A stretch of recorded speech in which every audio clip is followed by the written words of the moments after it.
Please welcome former NFL running back and college roommate of Franco Harris, Lydell Mitchell.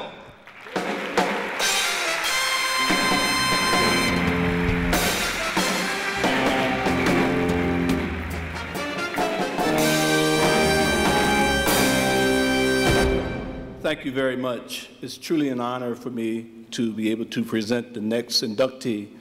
I first met Franco in 1968 when we were at Penn State, and what a great guy. I guess we kind of met on a trip when we were recruited, and they planned that the two of us be at Penn State at the same time.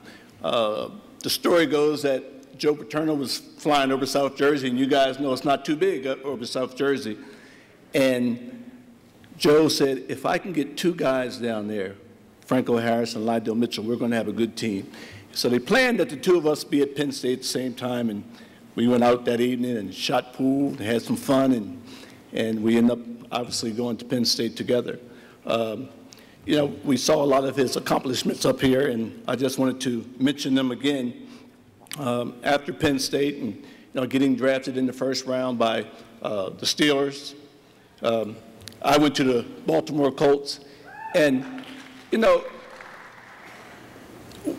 this guy complained to me the entire time when he got drafted by the Steelers. He says, man, you're going to the Baltimore Colts. These guys just won the Super Bowl. I'm going to this lousy team, the Pittsburgh Steelers, never won anything. So I said, yeah, right. So, of course, you know what happened.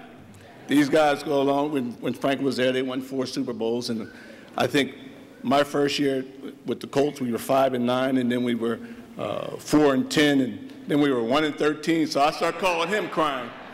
But what a great run for those guys. This is only one chapter in the book of life of Franco Harris. And for the last 20 years, I've been involved in business with Franco, and just talking to him, he really truly has a passion for business, and probably more so than football. I mean, obviously football got us to where we are today, but Franco really has a passion for business, and with his leadership, we've been very, very successful. But I was thinking about the vision that he has. When we talk about Franco, he's the visionary in our company. And I was trying to figure out where he got this from. And I was up at Penn State this weekend, and this guy worked for the press, called me over, and he asked me a few questions, and I started answering these questions, and then finally he got to the big one. He says, I want to ask you about this story about you and Franco. And, but I'm going to tell you this here, but I don't know what it means about me, but Franco is absolutely brilliant. He says, Joe Paterno tells this story all the time. He says, when you guys are in school, if Joe asks you to run through a wall, Lydell, he said, you just put your helmet on and run through the wall. Didn't ask any questions. He says, when it came to Franco, Franco looked at him, he walked up to the wall, counted the bricks, and he figured out another way to get around that wall. Well, that's the vision that he has in our company, and he's been, as I said earlier, such a fantastic leader. And we certainly really appreciate that, and he's just been a great person. Seriously, Franco is the most caring and kind person I've ever been around.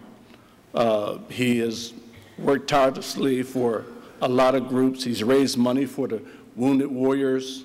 He's raised money for Children's Miracle Network and the Special Olympics.